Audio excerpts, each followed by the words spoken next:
waaw xam nga Sénégal bu ñu ñëw en Côte d'Ivoire dafa wàccaale ci fii ak lu ñuy wax son statut de champion d'Afrique et souvent équipe boo xam ne dafa gagné Coupe d'Afrique pour ñëw souvent il y a des appréhensions certes parce que dañuy ne est-ce que équipe bi dina mën a def jaloor yi mu defoon précédemment et Sénégal ñëpp dañ ko doon xaar gagné musul gagné dara te saa li doon ñëw Coupe d'Afrique dañ ko doon xaar à fortiori Sénégal nekk champion en titre doon ñëw Côte d'Ivoire. Yàlla def le hasard du tirage a fait que on est tombé sur un voisin direct te ñëpp xam nañ ne les matchs de derby là surtout contre la Gambie match yu métti la déjà en match officiel on a disputé 4 matchs officiels contre la Gambie benn yoon lañ ko mos a dóor 3-1 yu si des yëpp dañu nul donc match boo xam ne la match bu jafe la woon. ñu war ko football tamit ci benn climat boo xam ne c'était à 14h déjà il faisait très chaud te ñu gis ne équipe bi tey wane na maturité wane na métier. Parce que boo xoolee ils n'ont pas appuyé sur l'accélérateur doon nañu Gambie dugal nañu Gambie 3-0 mais ba tey le Sénégal n'a pas élevé véritablement son niveau du jeu parce que ñu ngi doon gérer chaleur bi ñu ngi doon gérer également ñu ngi doon éviter certains contacts yi wala certaines blessures yi et le fait de marquer très tôt à la 4e minute nous a permis de pousser les Gambiens à sortir parce que les Gambiens leur première option c'était de mettre 2 rideaux défensifs un rideau en milieu de terrain défensif et les 4 défenseurs derrière mais bu ñu leen teel a dugalee ils étaient obligés de désorganiser leur schéma tactique dañ doon mën a ñëw égaliser yàlla def tamit ñu jël carton à la 47e minute juste avant d'aller à la pause ça a permis au Sénégal de dérouler après son jeu parce qu'on était en infériorité numérique même quand on était à 11 contre 11 la Gambie souffrait parce qu'on a vu dans la configuration tactique de Aliou Cissé ça fait pratiquement du moins 5e match boo xam ne il joue avec 3 centraux 2 pistons. Trop quand on joue la Tunisie ou bien quand on joue l'Algérie quand on joue le Cameroun qu'on s'arrête sur ces noms-là parce que quand tu t'arrêtes sur un nom psychologiquement tu peux être bloqué c'est ce qui nous arrive contre l'Algérie. Moi, ma foi, je sais que l'Algérie, on est 1000 fois supérieur qu'à l'Algérie, mais psychologiquement, on est bloqué parce qu'on s'arrête sur ce nom. Et le Cameroun, je pense qu'aujourd'hui, équipe Maghreb, il faut la respecter en tant que grande nation du football africain. Mais quand même, du point de vue valeur intrinsèque des joueurs, de l'effectif du Sénégal et de l'effectif également du Cameroun, il ne faut rien à craindre parce que je pense que quand on est champion d'Afrique, on n'est pas champion d'Afrique pour rien, il faut assumer ce statut-là et le Cameroun sait bien que sa deuxième sortie contre le Sénégal, ça va lui donner promenade de santé. Déjà, tu as vu comment la Guinée a été supérieure dans le jeu, même au Cameroun, il a fallu que la Guinée prenne un carton rouge pour que le match puisse basculer. Et je pense que le Sénégal tamit ne va pas déroger de ses fondamentaux. Aliou Cissé xam na bu baax a baax ak Cameroun football na ko il y a pas longtemps. Résultat bi dafa mel ne atu lay doon ci Sénégal. atu lay doon ci Sénégal, mais sur le plan moral. Sur le plan moral, mais il ne faut pas également que voilà. On se voit très beau, il faut garder les pieds sur terre, rester dans les fondamentaux et essayer parce que tey lan la ñuy wax on a gagné en équipe. Donc il faut continuer à jouer en équipe et à pouvoir gagner en équipe. ñëpp également tamit ñu ngi doon craindre sax ci côté température yi mais finalement. waaw xam nga température bi man j'évite un peu de parler de chaleur, de froid, de machin parce que tu vois xam nga 2021 moo gënoon métti. Parce que 2021 on était à Bafoussam. Bafoussam qui connaît la position géographique de Bafoussam c'est en altitude. On était à 522 mètres d'altitude. Les joueurs avaient du mal à respirer. Et on jouait des matchs de 14 heures en altitude. Mais on n'est pas en altitude à Yamoussoukro. 1, 2.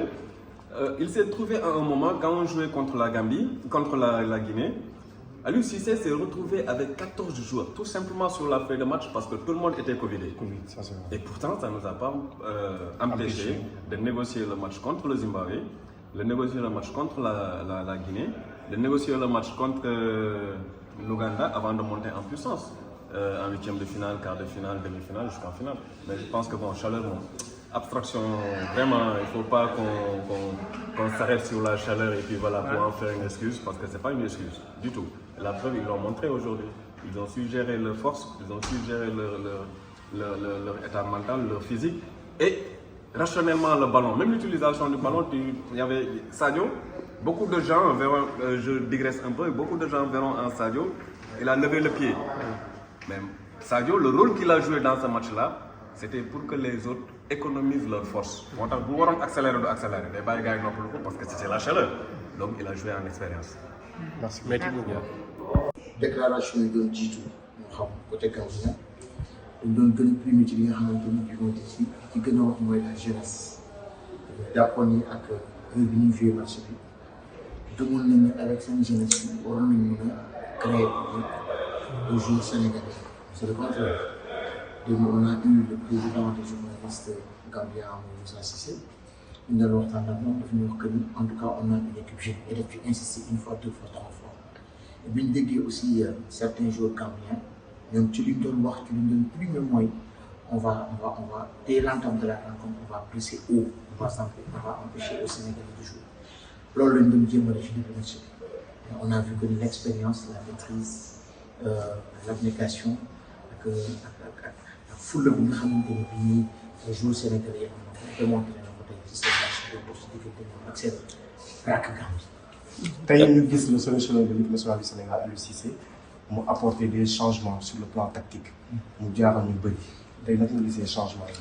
il faut voir que ni ñi nga xamante ne ñoom les potentiels titulaires ñëwuñu mooy benn Boulaye Dia blessure il fallait que mu kan moo koy remplacer ci kaw on a vu Boulaye Dia la Coupe d'Afrique des Nations bu ñu mujjee def ba Sénégal di ko jël gis nañ aussi au milieu ñaari titulaires yoo xamante ne bii ñu am des professionnels de par leur expérience et aussi de par leur jeu muy Nampalys juste devant la défense Idrissa Gana Gueye comme ni te ñoom ñaar ñëpp kenn football ci il fallait que Aliou indiwaat beneen composition gis nañ Lamine Camara gis nañ aussi Pape Gueye et pourtant Pape Gueye ñëpp dañ doon jàpp ni footballul ak Marseille ndax suspension boobu nga xamante ne defal nañ ko mais dafa ñëw dafa bokk il a Aliou Cissé dafa am confiance il a démontré sur le terrain que ni donte joueur ak Olympique de Marseille mais c'est un joueur compétitif et tey à 14h naaj bi tàng Pape Gueye démontré na ko et li nga xamante ne bii moom moo indi sa box dafay dem ci li nga xamante ne moom mooy au duel et du tekki tànkam Aliou a besoin de ces genres de joueurs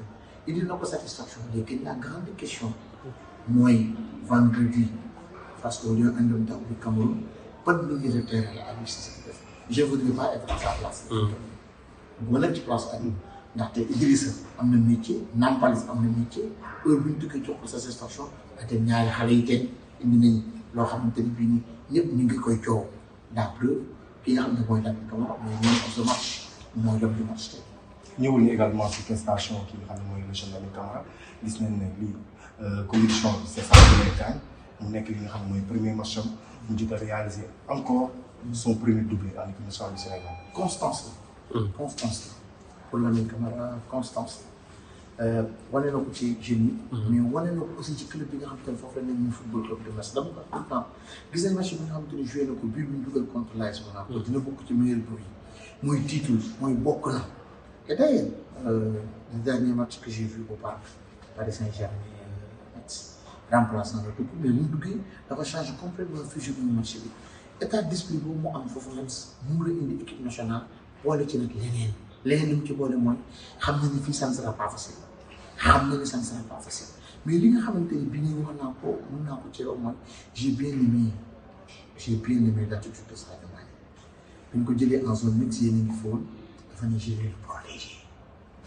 loolu c'est loolu cadre dirigeant loolu cadre leader la je vais le protéger parce que tey ku Sadio Mané protégé en équipe nationale am nga nag lu waay.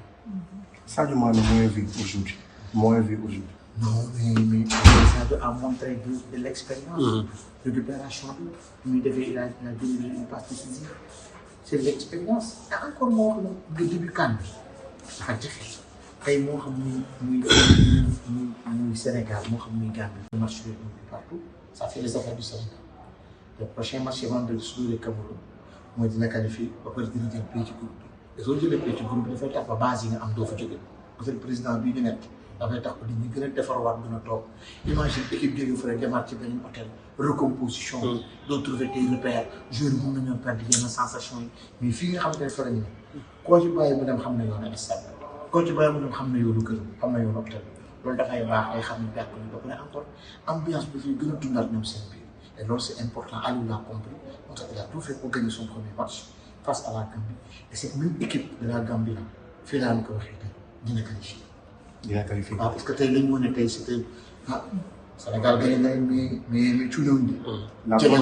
jegewuñ ko sax et il y a du jeu le Sénégal nag a battu les Gambiens au niveau du second tiers, la récupération au milieu, avec des joueurs qui sont puissants. D'ailleurs, même souvent ces joueurs-là qui ont marqué des buts, moi, je sais Lamine Camara et Lamine Mbappé. Et même la rentrée aussi de Pathé 6 a apporté quelque chose. L'union de Aliou, milieu de terrain, nous avons satisfaction. Et quelqu'un qui a aussi ce système bien pour nous tous en Aziz, moi, les pistons, moi, Jacobs a Crépin a été solide. Il a apporté beaucoup de satisfaction du côté de la défense là. C'est Niakhate et Kalidou.